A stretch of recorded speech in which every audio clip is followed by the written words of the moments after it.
Guys, welcome back to the channel. Welcome back to another video. If it's your first time stopping by the channel, hit that subscribe button. Trust me, you won't regret it. You're a returning subscriber as always, guys. Welcome back, and I do appreciate the support. Guys, I appreciate the donations on the Cash App to extend the stay for the Tyree Nichols coverage of the civil rights trial. I am about $390 away from my goal in procuring extra time in this hotel room to extend my stay in Memphis to give you the most coverage as I can. So somebody asked about the update of how much I needed.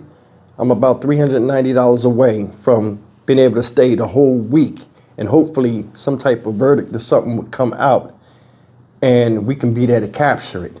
You know, Tyree Nichols' case is the case that really created a surge or influx of subscribers that brought you guys to me and connected you to me on YouTube. So I made a promise a while ago.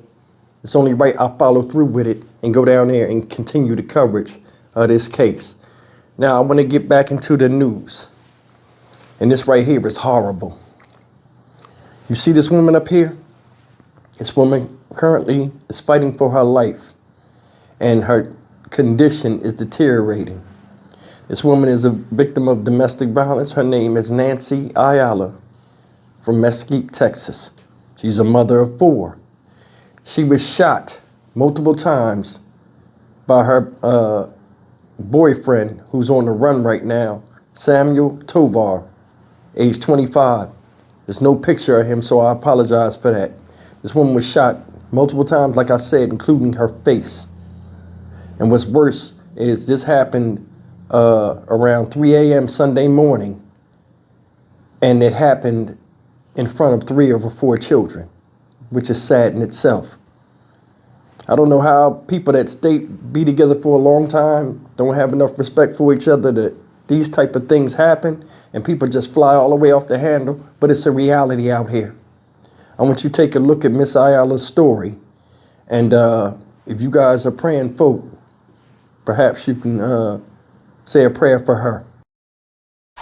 A Mesquite mother of 4 is in the hospital fighting for her life after she was shot by her boyfriend in front of their children. That's according to her loved ones. As her condition worsens, police are searching for the man they say is responsible. Here's Ali Spilliards.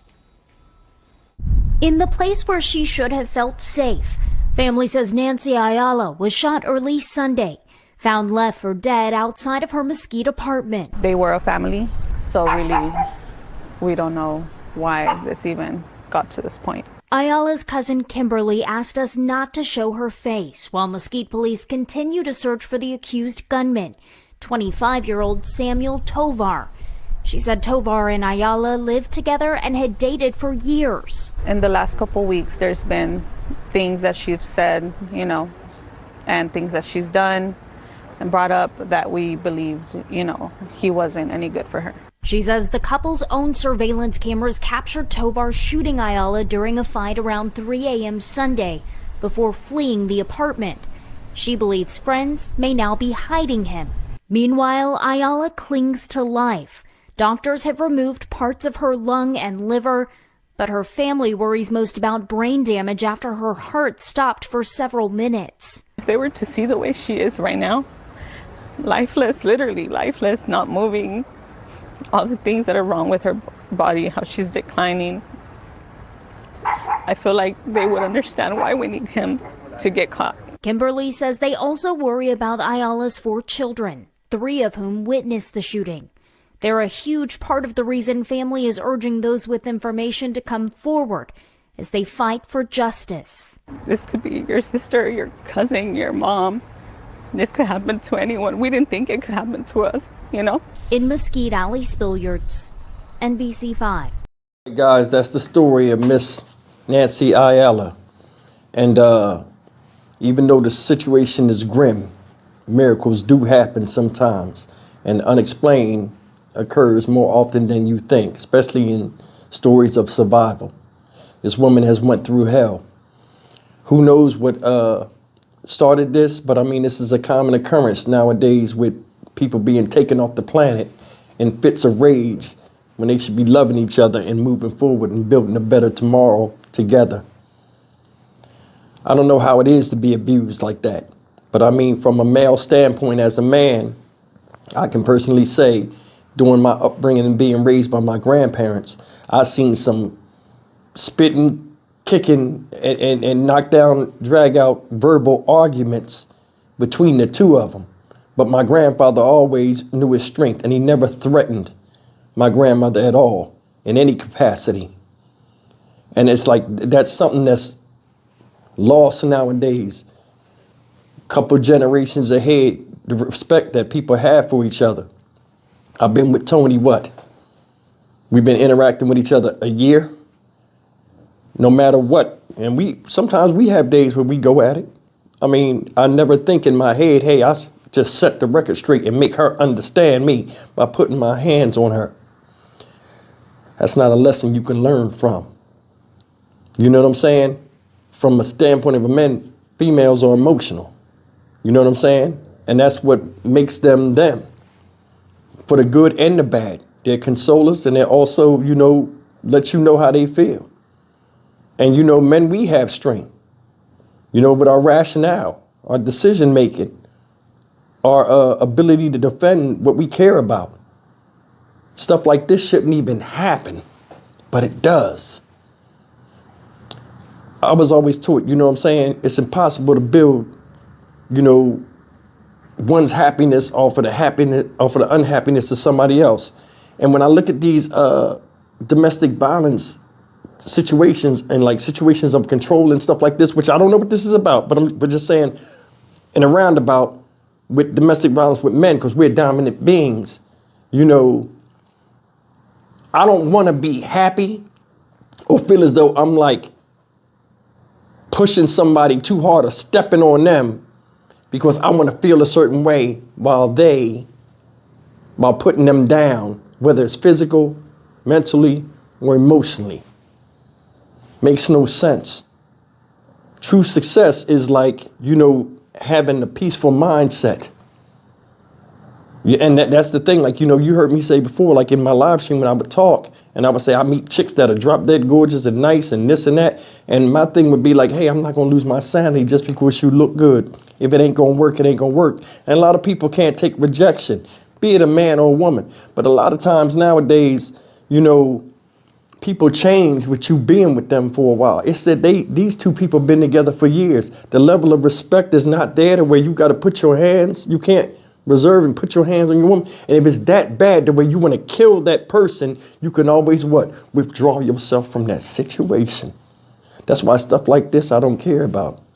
Just because something's understandable or why you tell people why you do what you do, no matter how heinous it is, don't make it right.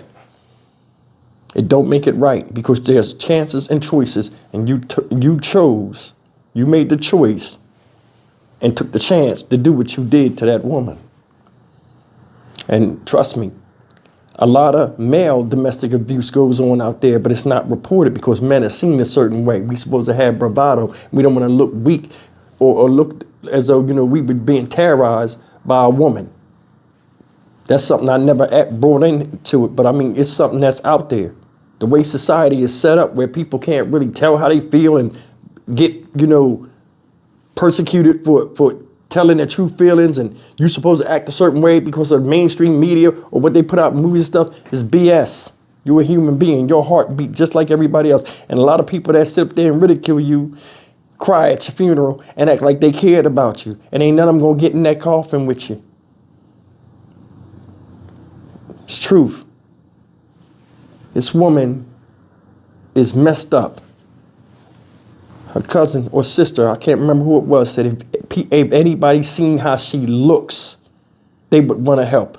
They would say something. And that's the thing. It's easy to look at a news article and have somebody talk about it and say how graphic it is and stuff. And then you think for a second, yeah, and then life goes on. But when you start seeing things that are out here and the evil that another human being will do to another, it will change your mindset. When I went to go to see Tamara Johnson, the little girl I was talking about, the teenager I was talking about,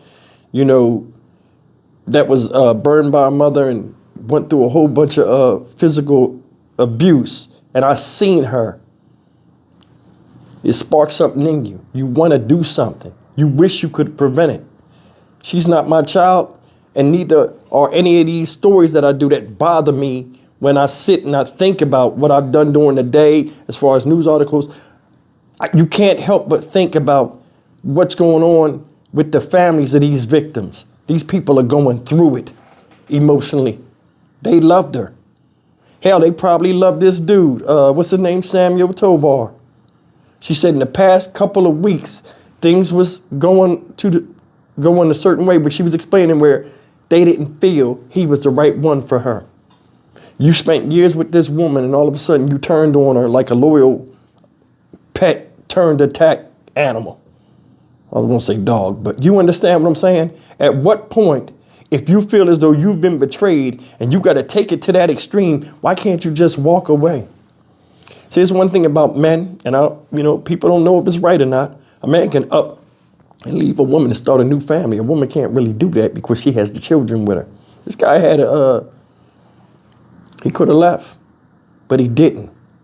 He wanted to show his dominance, and he wanted to show her that, it is what it is. Said friends might be hiding him. If they are, that's shame on y'all. Stuff like this is out of hand, man, and it's growing. And it's almost like normalized now. I can pull story after story after story just from yesterday or the last week of somebody being done wrong when the other person could have just left them alone. I could pull a story right now where people are just minding their business and tell the person in plain English, hey, this is not going to work. And the person knows why it's not going to work, but it's unacceptable to them. So they're going to take that person off the planet rather than fix themselves. See, the issue out here nowadays is people don't want to look in the mirror no more. And if they do, they don't like what they see, but they want to change everybody else around them until they do see like what they see in the mirror. Can't nobody fix you but you, especially if you was a grown-ass man. And that's real. I'm Stock Market Steve for the Dynamic Reason channel. As always, like, comment, share, and subscribe. I'll see you in the next video. Take care.